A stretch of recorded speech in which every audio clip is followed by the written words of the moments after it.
আসসালামু আলাইকুম রহমতুল্লাহি ওয়া বারাকাতুহু। প্রিয় ভাইয়েরা, আমার বন্ধুগণ,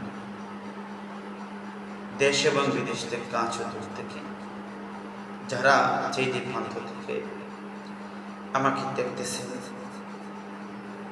সবাইকে আন্তরিক মোবারকবাদ জানাই। প্রিয় বন্ধুগণ, আজকে আমার মনের কিছু কথা আপনাদের কাছে পেশ করব।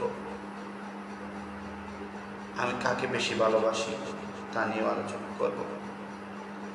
এক নম্বর আমি আপনাদেরকে বলি, সারা দুনিয়ার চাইতে, আমার ছেলের চাইতে, আমার মেয়ের জীবনের চাইতে, আমার ওয়াইফের জীবনের চাইতে, আমার মায়ের জীবনের চাইতে, আমার বাবার জীবনের চাইতে, আমার সম্পদের জীবনের চাইতে, আমার আত্মীয় স্বজনের জীবনের চাইতে, আমার ভাই বন্ধু মায়ের মানুষ তাদের সবার জীবনের চাইতে আমি বেশি ভালোবাসি একজন মানুষকে, যার আদর্শে আমি আদর্শবান হতে চাই, যার দেখানো পথ দেখে আমি চলতে চাই।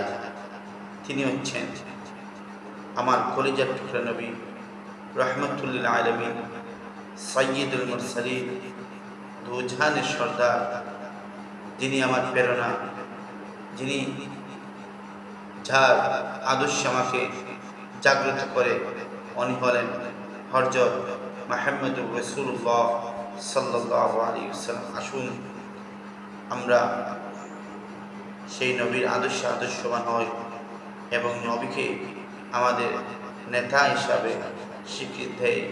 আল্লাহ তাআলা আমাদের সবাইকে রাসূলের দেখানো পথে চলার তৌফিক দান করুন। আমিন। আসসালামু আলাইকুম ওয়া রাহমাতুল্লাহ।